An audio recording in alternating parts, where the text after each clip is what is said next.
Good evening, all of BSc second year.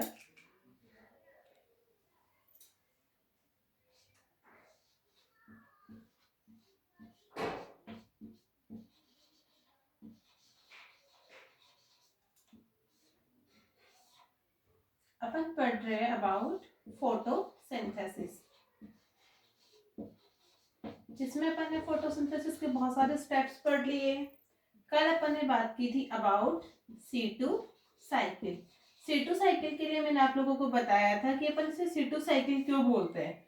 C2 cycle बोलने के पीछे का रीजन मैंने आपको यहाँ बताया कि जो फर्स्ट स्टेबल कंपाउंड बनता है वो यहाँ बनता है 2 कार्बन, देन अपन इसे बोलते हैं C2 cycle.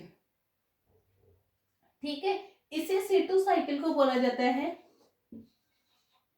Photo respiration.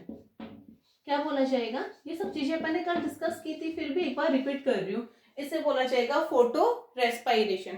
Photo respiration बोलने के पीछे का रीजन ये है कि अपन को पता है कि यहाँ पे एक एंजाइम काम करता है जिसे बोलते हैं रुबिस्को। रुबिस्को एंजाइम के लिए मैंने आप लोगों को बताया था, इसमें डबल प्रॉपर्टी होती है। डबल प्रॉपर्टी का यहाँ मतलब है कि ये CO2 के साथ में भी अपनी एफिनिटी शो करता है, प्लस ये O2 के साथ में भी अपनी एफिनिटी शो करता है। अगर दोनों के बीच में कंपैरिजन किया जाए, I mean CO2 and O2, दोनों में से एक को चूज करना हो, देन ये मोर एफिनिटी शो करेगा with CO2, means at first ये प्रीफर करेगा CO2 को।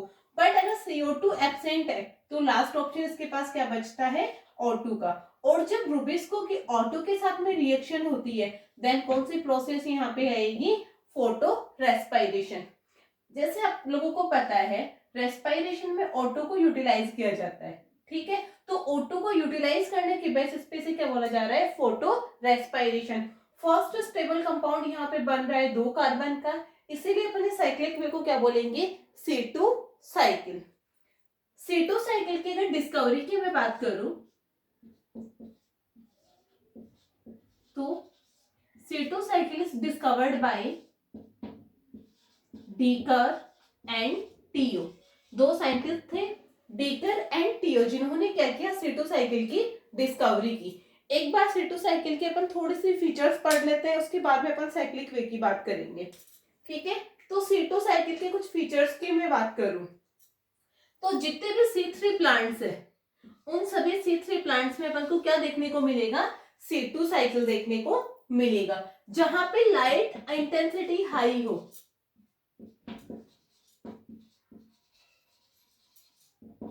वहां पे अपन को क्या देखने को मिलेगा? C2 साइकिल देखने को मिलेगा। Plus concentration of CO2 is low. अभी अभी मैंने आपको बताया था नॉर्मली रुबिस्को जो एंजाइम है वो CO2 को प्रीफर करता है, बट जब इसको CO2 कम दिखने लगती है देन ये क्या करता है? O2 के साथ में एफिनिटी शो करने लगता है, O2 के साथ में ये रिएक्शन करने लगता है। और O2 के साथ रिएक्शन करने का मतलब ही क्या है? यहाँ पे C2 साइकिल कंप्लीट हो रहा है। C2 साइकिल की अगर प्रोसेस की बात की जाए तो एक टाइप का ये वेस्ट प्रोसेस है, वेस्टफुल प्रोसेस। कोई मीनिंग नहीं है, बट मजबूरी है कि CO2 एब्सेंट है, देन यहाँ पे क्या हो रहा है? O2 की प्रेजेंस में C2 साइकिल कंप्लीट हो रहा है। ठीक है, इसके अलावा इसमें 25% ऑफ CO2 का लॉस होता है। कितनी परसेंट CO2 का लॉस होगा? 25% का। तो ये कुछ फीचर्स थे। यहाँ पे सबसे इंपॉर्टेंट बात आपको याद रखनी है जो वन वर्ड में कई बार पूछी जाती है, इसकी डिस्कवरी। डीकर एंड टीओ 2 साइंटिस्ट थे जिन्होंने क्या किया? C2 साइकिल की डिस्कवरी की। अब अपन बात करते हैं कि C2 साइकिल कैसे कंप्लीट होता है। कल मैंने आप लोगों को बताया था C2 साइकिल का जो साइक्लिक वे है या जो केमिकल रिएक्शंस है उसमें 3 ऑर्गन पार्टिसिपेट करते हैं। वो प्लांट ऑर्गन अपने पास कौन कौन से थे? Chloroplast, peroxisome and mitochondria. ठीक है, तो इसका जो साइक्लिक वे है वो अपन तीनों ऑर्गन्स के थ्रू कंप्लीट करेंगे कि कैसे कौन कौन से ऑर्गन में कौन कौन सी केमिकल रिएक्शन होती है और किस टाइप से साइक्लिक वे कंप्लीट होता है। फिर से रिपीट कर रही हूँ, C2 साइकिल की जो प्रोसेस है उसमें 3 प्लांट ऑर्गन पार्टिसिपेट करते हैं, 3 सेल ऑर्गन पार्टिसिपेट करते हैं। First is chloroplast, second is peroxisome. आ रहा है बच्चों समझ में? आई होप आप लोग समझ पा रहे हैं। And third is mitochondria. हुआ क्लियर? C2 साइकिल की जो प्रोसेस है या फोटो रेस्पायरेशन की जो प्रोसेस है उसमें 3 सेल ऑर्गन पार्टिसिपेट करते हैं।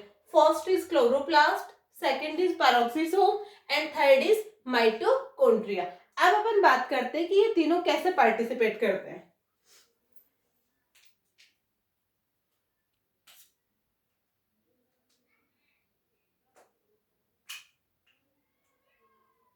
सबसे पहले बच्चों यहाँ पार्टिसिपेट करेगा क्लोरोप्लास्ट। कौन पार्टिसिपेट करेगा यहाँ पे? क्लोरोप्लास्ट। मैंने क्लोरोप्लास्ट को यहाँ हाईलाइट किया है। अब देखिए होता क्या है क्लोरोप्लास्ट में। अपन को पता है यहाँ पे 5 कार्बन का मॉलिक्यूल प्रेजेंट है, RuBp। कौन प्रेजेंट है? 5 कार्बन का मॉलिक्यूल RuBp। इसके अलावा मैंने तुम लोगों को अभी अभी बताया है कि इस साइकिल में O2 का रोल होता है। C3 साइकिल में जैसे CO2 का रोल है वैसे इस साइकिल में किसका रोल है? O2 का रोल है। रूबिस्को एंजाइम की प्रेजेंस में, कौन से एंजाइम की प्रेजेंस में? रूबिस्को एंजाइम की प्रेजेंस में ये RuBp कन्वर्ट हो जाएगा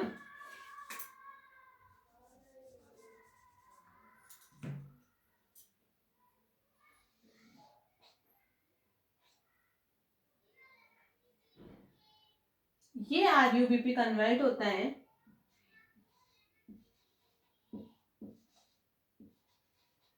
फॉस्फोग्लाइकोलेट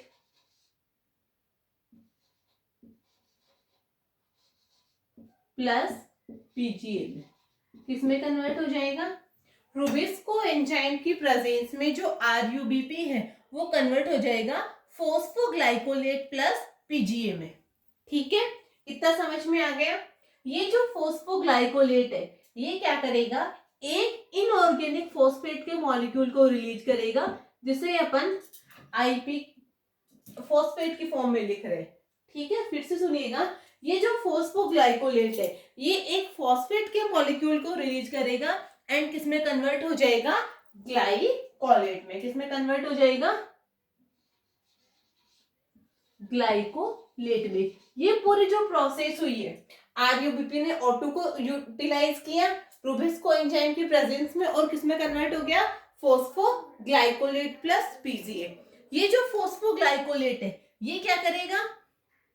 एक इनऑर्गेनिक फॉस्फेट के मॉलिक्यूल को रिलीज करेगा, फ्री करेगा एंड खुद किसमें कन्वर्ट हो जाएगा? ग्लाइकोलेट में।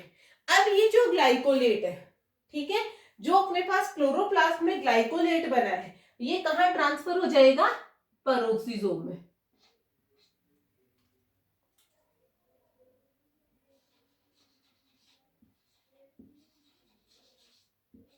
समझ में आया इतना? क्लोरोप्लास्ट में जो ग्लाइकोलेट बना है अपने पास ये ग्लाइकोलेट जा रहा है, अब कहां जा रहा है? ये पैरोक्सिसोम में। और पैरोक्सिसोम में जाने के बाद में ग्लाइकोलेट में एक स्पेसिफिक रिएक्शन होती है, ठीक है, उस स्पेसिफिक रिएक्शन के थ्रू ये ग्लाइकोलेट कन्वर्ट हो जाएगा ग्लाइऑक्सिलेट में। ये ग्लाइकोलेट बेटा कन्वर्ट हो रहा है ग्लाइऑक्सिलेट में। इस पॉइंट को ध्यान से सुनिएगा। यहाँ पे ग्लाइऑक्सिलेट के साथ में बनता है H2O2। क्या बनेगा? H2O2। इस H2O2 की स्टोरी मैं आप लोगों को बाद में बताऊंगी। ये रिएक्शन होती है यहाँ पे ऑक्सीडेज एंजाइम की प्रेजेंस में। ठीक है, ग्लाइकोलेट वो ऑक्सीडेज एंजाइम की प्रेजेंस में कन्वर्ट हो रहा है ग्लाइऑक्सिलेट में। किसमें कन्वर्ट हो रहा है? ग्लाइऑक्सिलेट में। और साथ में क्या बन रही है? H2O2। ये ग्लाइऑक्सिलेट कन्वर्ट हो जाएगा ग्लाइसिन में।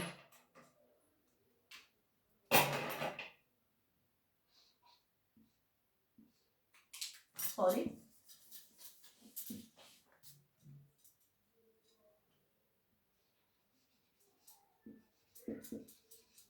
एंड ये ग्लाइसिन कहां चला जाएगा बच्चों? माइटोकॉन्ड्रिया में।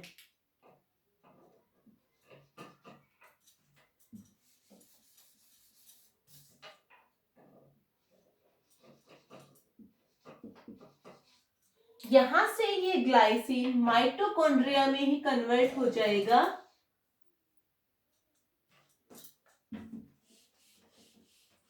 Glycine converted into serine. ठीक है, ये ग्लाइसिन किस में कन्वर्ट हो रहा है अपना, सेरीन में। ग्लाइसिन कहाँ गया, पेरोक्सिसोम से माइटोकॉन्ड्रिया में, और माइटोकॉन्ड्रिया में ये ग्लाइसिन कन्वर्ट हो रहा है सेरीन में। जब ये सेरीन में कन्वर्ट होता है उस टाइम पे यहाँ पे दो मॉलिक्यूल रिलीज होते हैं, वो मॉलिक्यूल होते हैं CO2 प्लस अमोनिया।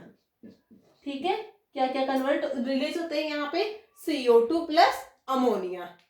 ठीक है, यहाँ पे मैंने आप लोगों को एक बात बताई थी कि 25% ऑफ CO2 लॉस होता है, वो 25% ऑफ CO2 लॉस इसी स्टेप में ही होता है। ठीक है, यानी माइटोकॉन्ड्रिया में क्या हो रहा है, 25% ऑफ CO2 का लॉस हो रहा है। ये जो सेरीन बना है ये वापस से कहाँ चला जाएगा, पेरोक्सिसोम में।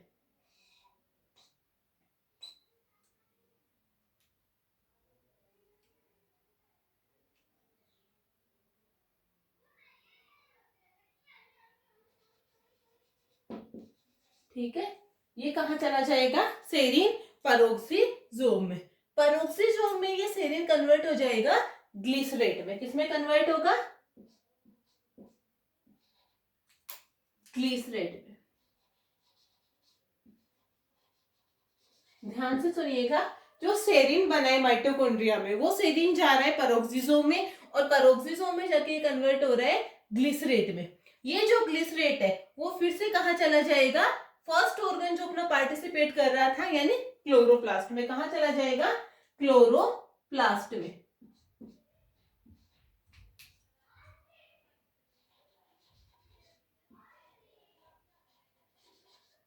ठीक है, और ग्लिसरेट से ये यहां जाके वापस से बना लेगा क्या, PGA। ये PGA आगे अपने प्रोसेस में पार्टिसिपेट करता रहता है। ठीक है, मैंने आप लोगों को क्या बताया, 3 ऑर्गन पार्टिसिपेट करते हैं, क्लोरोप्लास्ट, पेरोक्सिसोम, माइटोकॉन्ड्रिया। देखिए मैं शो करती हूँ। सबसे पहले क्लोरोप्लास्ट में क्या हो रहा है, RUBP है। ये RUBP O2 को यूटिलाइज करके क्या बना रहा है, फोस्फोग्लाइकोलेट प्लस PGA। ठीक है, क्या बना रहा है, फोस्फोग्लाइकोलेट प्लस PGA। ठीक है, ये जो फोस्फोग्लाइकोलेट है ये क्या कर रहा है, ग्लाइकोलेट में कन्वर्ट हो रहा है, और ये ग्लाइकोलेट कहाँ जा रहा है,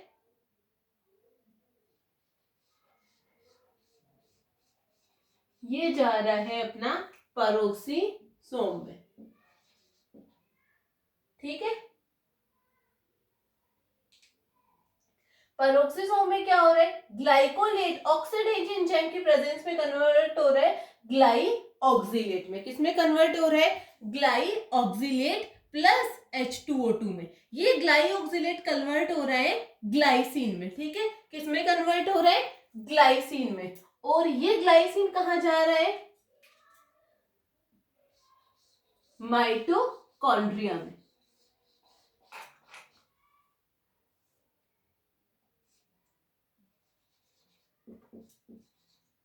अब ध्यान से सुनिएगा, मैंने ये बना दी है पूरा, अभी आप लोगों को आई होप क्लियर हो जाएगा। 3 सेल ऑर्गन पार्टिसिपेट कर रहे हैं, ये क्लोरोप्लास्ट है, ये अपना पेरोक्सिसोम है, एंड ये है अपना माइटोकॉन्ड्रिया। अपना नहीं बेटा, प्लांट का है। ठीक है, सॉरी। सबसे पहले हो रहे क्लोरोप्लास्ट में। क्लोरोप्लास्ट में क्या हो रहा है, RUBP है। ये RUBP क्या करेगा, रूबिस्को एंजाइम के साथ मिलके, या मैं ये कहूं रूबिस्को की प्रेजेंस में O2 को यूज करेगा, प्लस किसमें कन्वर्ट हो जाएगा, फोस्फोग्लाइकोलेट प्लस PGA में। ये फोस्फोग्लाइकोलेट एक इनऑर्गेनिक फॉस्फेट को रिलीज करके कन्वर्ट हो जाता है ग्लाइकोलेट में। किसमें कन्वर्ट हो जाएगा, ग्लाइकोलेट में। ये ग्लाइकोलेट क्लोरोप्लास्ट से कहां मूव ऑन कर जाएगा, पेरोक्सिसोम में। पेरोक्सिसोम में बहुत सारे एंजाइम है, उसमें से एक एंजाइम काम में आएगा यहाँ पे ऑक्सीडेज, और क्या हो जाएगा, ये ग्लाइकोलेट कन्वर्ट हो जाएगा ग्लाइऑक्सिलेट प्लस H2O2 में। ये H2O2 है, ये क्या है, हार्मफुल है। इसका मैं आगे बताऊंगी क्या होता है। ये ग्लाइऑक्सिलेट कन्वर्ट हो जाएगा ग्लाइसिन में। ये ग्लाइसिन यहां से कहां चला, माइटोकॉन्ड्रिया में आ जाएगा। पैरोक्सिसोम से कहां आ जाएगा ग्लाइसिन, माइटोकॉन्ड्रिया में। माइटोकॉन्ड्रिया में एक CO2 प्लस NH3 को रिलीज करके ये ग्लाइसिन कन्वर्ट हो जाता है सेरीन में। सेरीन फिर से कहां आ जाएगा, पैरोक्सिसोम में, जहां पे ये कन्वर्ट होगा ग्लिसरेट में। किसमें कन्वर्ट होगा, ग्लिसरेट में। और ग्लिसरेट वापस कहां चला जाएगा, क्लोरोप्लास्ट में, जहां पे ये ग्लिसरेट से कन्वर्ट हो जाएगा PGA में। ये पूरा साइक्लिक वे कंटिन्यूली चलता रहता है और CO2 का लॉस होता रहता है। बट मजबूरी ये है कि यहाँ पे O2 के जो अमाउंट है, जो कंसंट्रेशन है वो ज्यादा है, तो अपन प्लांट को ये C2 साइकिल कंप्लीट करना जरूरी है। अब देखिएगा यहाँ पे ये जो H2O2 बनी है, क्या बनी है, H2O2 बनी है। ये H2O2 प्लांट के लिए होती है हार्मफुल, एक पॉइजनस केस है। तो इस H2O2 का क्या होता है, सेल को मार सकती है ये, तो प्लांट अपने आप को बचाने के लिए पूरी कोशिश करता है। सो पैरोक्सिसोम में एक एंजाइम पाया जाता है जिसे बोला जाता है कैटालेज। क्या बोला जाएगा, कैटालेज। ये कैटालेज एंजाइम क्या करेगा, इस H2O2 को H2O प्लस ऑक्सीजन में कन्वर्ट कर देगा। क्या करेगा, ये H2O प्लस ऑक्सीजन के मॉलिक्यूल में ये कन्वर्ट कर देगा। ठीक है, तो इस टाइप से, इस रिएक्शन के थ्रू क्या किया जा सकता है, H2O2 की पॉइजनस नेचर से प्लांट अपने आप को बचा सकता है। इसके अलावा मैंने तुम लोगों को बताया था कि C2 साइकिल एक वेस्टफुल प्रोसेस है, बिकॉज यहाँ पे 25% ऑफ CO2 का लॉस होता है। कितनी परसेंट CO2 का लॉस होता है, 25% ऑफ CO2 का लॉस होता है। वो 25% ऑफ CO2 का लॉस होता है माइटोकॉन्ड्रिया में। किस प्रोसेस के थ्रू, जब ग्लाइसिन सेरिन में कन्वर्ट होता है। मींस ग्लाइसिन कन्वर्ट किसमें हो रहा है, सेरिन में। इस टाइम पे CO2 मॉलिक्यूल रिलीज हो रहा है प्लस अमोनिया मॉलिक्यूल रिलीज हो रहा है। ये ही वो प्रोसेस है, ये स्टेप है जिसकी वजह से इसे वेस्टफुल नाम दिया गया है। समझ में आया C2 साइकिल, एक बार फिर से रिपीट कर रही हूँ। Chloroplast, peroxisome and mitochondria, 3 cell organ participate कर रहे हैं। कौन कौन सी, chloroplast, peroxisome and mitochondria. First role है क्लोरोप्लास्ट का, जहां पे RUBP प्रेजेंट है और RUBP एक स्पेसिफिक एंजाइम के थ्रू एक्टिवेट होता है जिसका नाम है रुबिस्को, जिसकी डबल नेचर पाई जाती है। ठीक है, यहाँ पे रुबिस्को एंजाइम अपनी ऑक्सीडेटिव ऑक्सीजनेज एक्टिविटी शो कर रहा है और O2 के साथ में रिएक्शन करवा रहा है। O2 के साथ रिएक्शन होने से RUBP किसमें कन्वर्ट होता है, फोस्फोग्लाइकोलेट प्लस PGA में।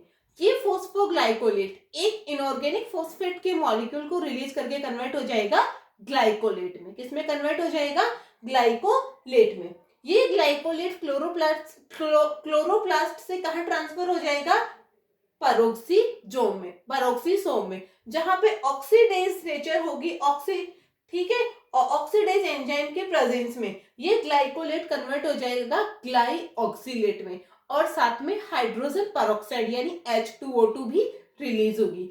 ये H2O2 प्लांट सेल के लिए हार्मफुल होती है, इसका भी कोई ना कोई सॉल्यूशन किया जाता है, वो अपन आगे बात करेंगे। ये जो ग्लाइऑक्सिलेट बना है, ठीक है, ये कन्वर्ट हो जाएगा ग्लाइसिन में। किसमें कन्वर्ट होगा, ग्लाइसिन में।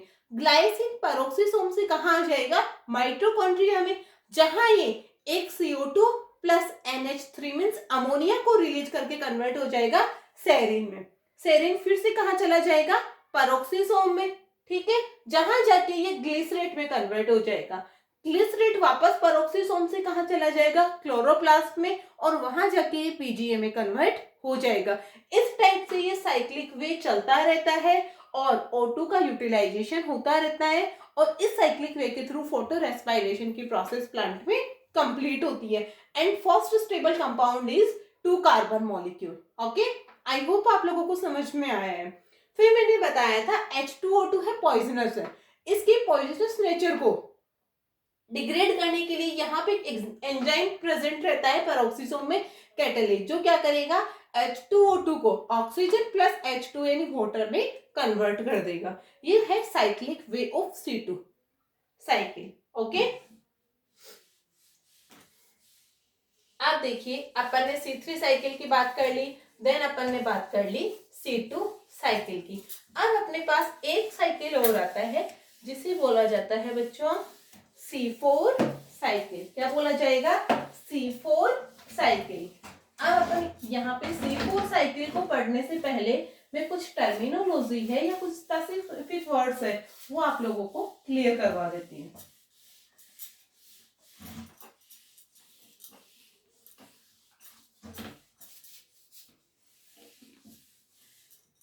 अपन बात कर रहे हैं यहाँ पे C4 साइकिल की। किसकी बात कर रहे हैं अपन यहाँ पे? C4 साइकिल की। उससे पहले अपन C2 साइकिल पढ़ चुके हैं, C3 साइकिल पढ़ चुके हैं, ठीक है। अब C4 साइकिल की मैं बात करूं तो C4 साइकिल की जो डिस्कवरी है वो सबसे पहले की थी हैच एंड स्लेक ने। किसने की थी? हैच एंड स्लेक ने। तो हैच एंड स्लेक ने डिस्कवरी की, तो उनके डिस्कवरी के रेस्पेक्ट में इसे बोला जाता है हैच स्लेक पाथवे। क्या बोला जाएगा इसे? Hatch Slack pathway. जैसे C3 साइकिल को अपन बोल रहे थे केल्विन साइकिल। क्या बोल रहे थे अपन? केल्विन साइकिल, बिकॉज इसकी डिस्कवरी की थी मेल्विन केल्विन नाम के साइंटिस्ट ने। देन C2 साइकिल को अपन ने बात की थी, इसकी डिस्कवरी भी दो साइंटिस्ट ने की थी, डीकर एंड टीओ ने। उसी तरह C4 जो साइकिल है उसकी डिस्कवरी की है दो साइंटिस्ट है, हैच एंड स्लेक, ठीक है। इन दोनों ने C4 साइकिल को डिस्कवर किया था। तो जिन प्लांट्स में C4 साइकिल प्रेजेंट होता है उन्हें बोलते हैं C4 प्लांट। क्या बोलेंगे? C4 plant. जिसमें कुछ कॉमन एग्जांपल मैं आप लोगों को बता देती हूँ। मेज, शुगर केन, सॉरगम,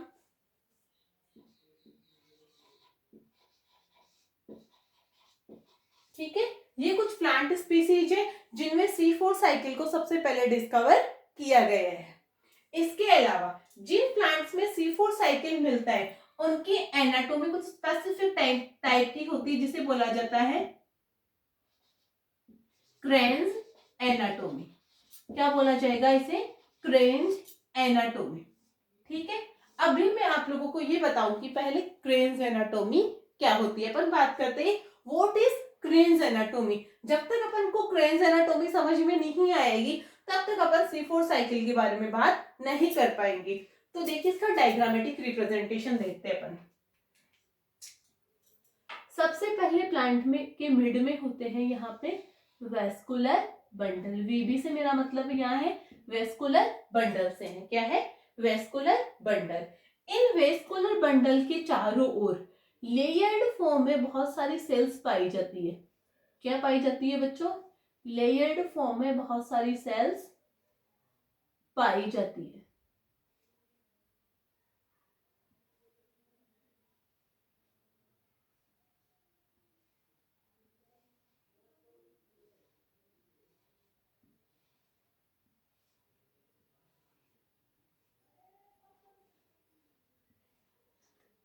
ये अपनी क्या बन रही है? बहुत सारी सेल्स बन रही है।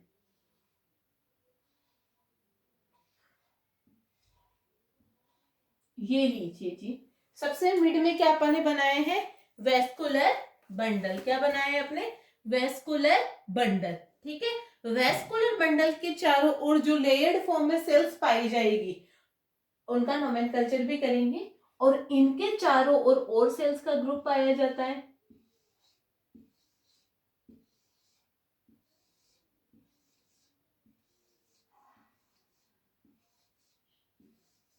ये सब चीजें अपन को एक लीफ के सेक्शन कटिंग में देखने को मिलेगी। जब अपन प्रैक्टिकल वर्क करेंगे तब अपन इसकी बात करेंगे।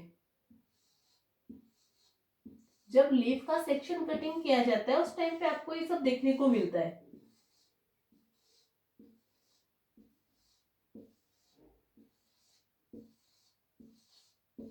ये लीजिए, सबसे अंदर जो सेल है उनको बोला जाएगा वेस्कुलर बंडल।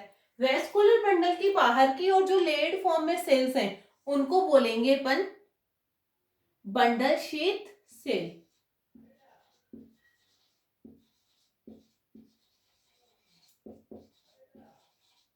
ठीक है।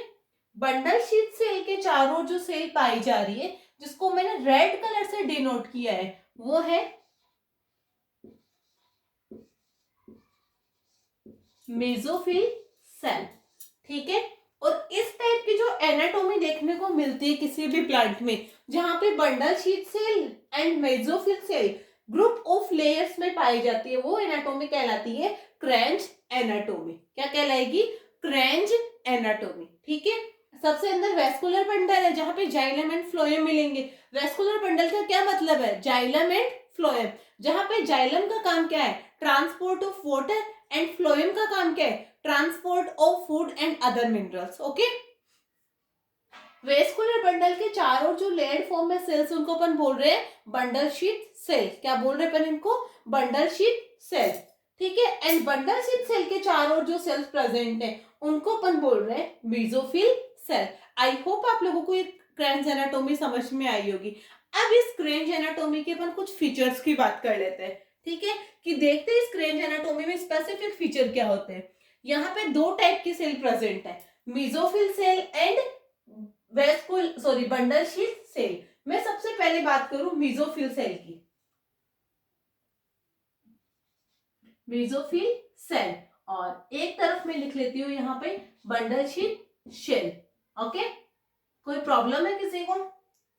मेसोफिल सेल की मैं बात करूं तो यहाँ पे जो मेसोफिल सेल के अंदर क्लोरोप्लास्ट प्रेजेंट है, क्या प्रेजेंट है? क्लोरोप्लास्ट प्रेजेंट है, वो है ग्रेनल।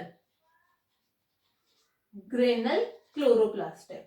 ग्रेनल क्लोरोप्लास्ट का क्या मतलब है? मीन्स इन मेसोफिल सेल में जो क्लोरोप्लास्ट प्रेजेंट है, उनके अंदर बच्चों ग्रेना पाए जा रहे। क्या पाए जा रहे? ग्रेना या थाइलेकोइड पाए जा रहे।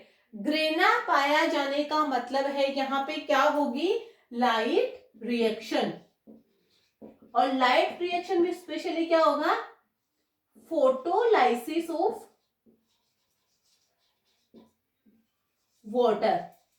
अपन ने बात की थी लाइट रिएक्शन में, मैंने बताया दो स्टेप होते हैं, जिसमें फर्स्ट स्टेप होता है फोटोलाइसिस ऑफ वाटर, जिसमें अपन को 4 प्रोटॉन मिल रहे थे, 4 इलेक्ट्रॉन मिल रहे थे, प्लस ऑक्सीजन मिल रही थी। सब बातें की थी अपन ने।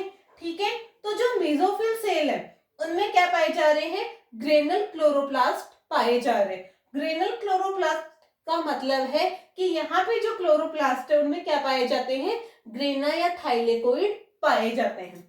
मैं बात करूं बंडल शीट सेल की, तो बंडल शीट जो सेल है वो होती है एग्रेनल क्लोरोप्लास्ट वाली। यहाँ पे जो क्लोरोप्लास्ट है वो कैसे है? एग्रेनल है। एग्रेनल होने का मतलब है यहाँ पे ये वाली जो स्टेप है, मींस फोटोलाइसिस ऑफ वाटर है, वो यहाँ पे नहीं होगा। ठीक है, मैंने क्या बताया? यहाँ पे जो सेल है उनमें क्या होगा? फोटोलाइसिस ऑफ वाटर नहीं होगा। फोटोलाइसिस ऑफ वाटर नहीं हो रहा है, और मेसोफिल सेल में फोटोलाइसिस ऑफ वाटर हो रहा है। तो बच्चों अपन को पता है अभी कि फोटोलाइसिस ऑफ वाटर हो रहा है, तो डेफिनेटली यहाँ पे ऑक्सीजन प्रेजेंट होगी, एंड यहाँ पे ऑक्सीजन क्या होगी? एब्सेंट होगी, क्योंकि ऑक्सीजन बन ही नहीं रही है। ये फीचर समझ में आए? एक बार फिर से रिपीट कर रही हूँ क्रेंच एनाटोमी के बारे में। क्रेंच एनाटोमी में मैंने आप लोगों को बताया जो वेस्कुलर बंडल है, means group of xylem and phloem, उनके चारों ओर जो सेल पाई जा रही है लेयर्ड फॉर्म में, उनको अपन ने डिनोट किया है बंडल शीट सेल से। ठीक है, उस बंडल शीट सेल के चारों ओर भी कुछ सेल्स पाई जा रही है, जिनको अपन ने डिनोट किया है मेसोफिल सेल से। ठीक है, अब इनके फीचर्स की बात करें तो जो मेसोफिल सेल है उनमें ग्रेनल क्लोरोप्लास्ट प्रेजेंट है। कौन से क्लोरोप्लास्ट प्रेजेंट है? Granal chloroplast. ग्रेनल क्लोरोप्लास्ट से मेरा मीन है ऐसे क्लोरोप्लास्ट जिनमें ग्रेना या थाइलेकोइड प्रेजेंट हो। ठीक है, और जो बंडल शीट सेल है बच्चों, वो है एग्रेनल क्लोरोप्लास्ट वाली। एग्रेनल क्लोरोप्लास्ट से मेरा मतलब है ऐसे क्लोरोप्लास्ट जहां पे ग्रेना एब्सेंट हो। क्लियर हो गया? मेसोफिल सेल में ग्रेना प्रेजेंट है और बंडल शीट सेल में ग्रेना एब्सेंट है। अब ग्रेना पे आप लोग सेल्फ अंडरस्टूड हो कि जहां ग्रेना पाए जा रहे हैं वहां पे क्या होगा? फोटोलाइसिस ऑफ वाटर होगा, एंड फोटोलाइसिस ऑफ वाटर के थ्रू क्या बनेगी? ऑक्सीजन बनेगी। अपन ने लाइट रिएक्शन में बात की थी कि ग्रेना में क्या होता है, लाइट रिएक्शन की स्टेप होती है फोटोलाइसिस ऑफ वाटर, जहां पे क्या बनता है फोटोलाइसिस ऑफ वाटर के through 4 molecule of proton 4 electron plus oxygen. Means यहाँ पे मेसोफिल सेल में ऑक्सीजन क्या होगी, प्रेजेंट होगी। अब बंडल स्टिच सेल से कंपैरिजन करो, यहाँ पे ग्रेनर प्रेजेंट है या एब्सेंट है, अभी अभी मैंने बताया एब्सेंट है। एब्सेंट है मींस फोटोलाइसिस ऑफ वाटर नहीं होगा, फोटोलाइसिस ऑफ वाटर नहीं होगा मींस ऑक्सीजन यहाँ पे एब्सेंट रहेगी। ये थे कुछ फीचर्स क्रिंच एनाटोमी के या फिर C4 प्लांट्स के। अब अपन आगे बात करेंगे कि इनमें C4 साइकिल कैसे कंप्लीट होता है और ये एनाटोमी क्या काम आती है। आई होप आप लोगों को आज का ये लेक्चर पसंद आया होगा और समझ में भी आया होगा। ठीक है, इससे आगे की बात बच्चों अपन कल करेंगे। Bye, thank you.